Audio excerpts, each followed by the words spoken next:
fide toshente manako akayyun abjotamne harra namata unko naganin kamne fide toshente manako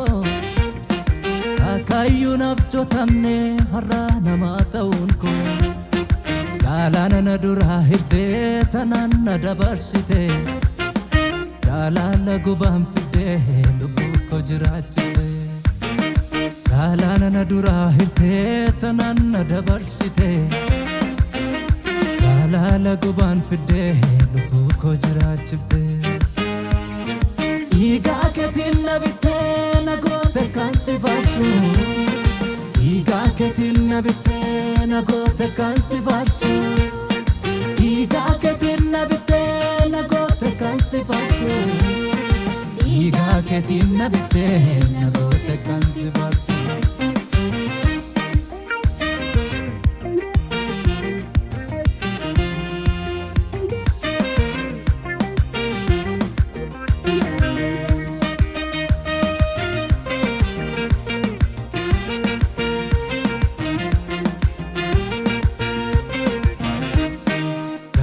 tanarra qabdam kanafan sifarfada idamin lako kutte darbetan sijejada uto dinni ko deme kiyo badisa tatu ufeto lekef safu nagote namolfatu gala tanarra qabdam kanafan sifarfada idamin lako kutte darbetan sijejada uto dinni ko deme kiyo badisa tatu ufeto lekef safu nagote namolfatu farfannatu nagote na ursa samu korra galata danu fiden jajata maka gofta hilillatu nagote na ursa lape korra galata danu fiden jajata maka gofta tadanu fiden jajata maka gofta gala tadanu fiden jajata maka gofta ilelle danu fiden jajata maka gofta ilelle danu fiden jajata maka gofta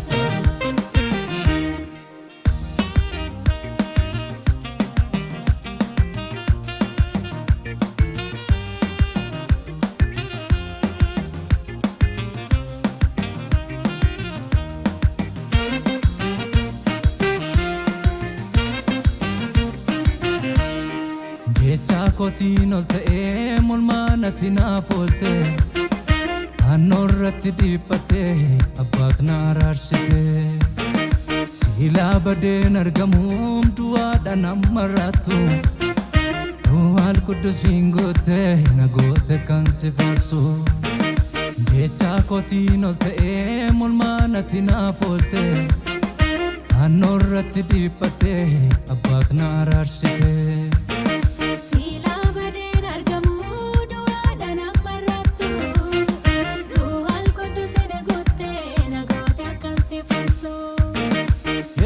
Jesus sede na farsa makate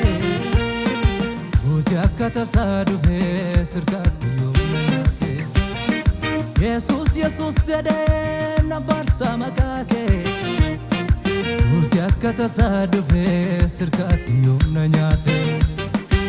uti akata sadufe sirkat yomnate uti akata sadufe sirkat yomnate uti akata sadufe sirkati yomna nyate uti akata sadufe sirkati yomna nyate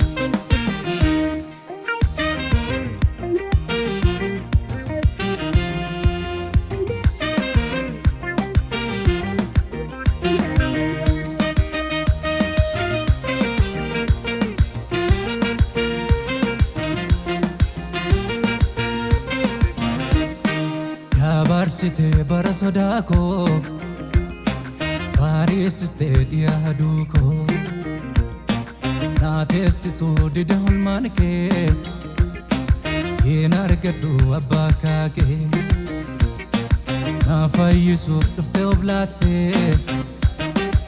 aan arganneen du'an sodaattee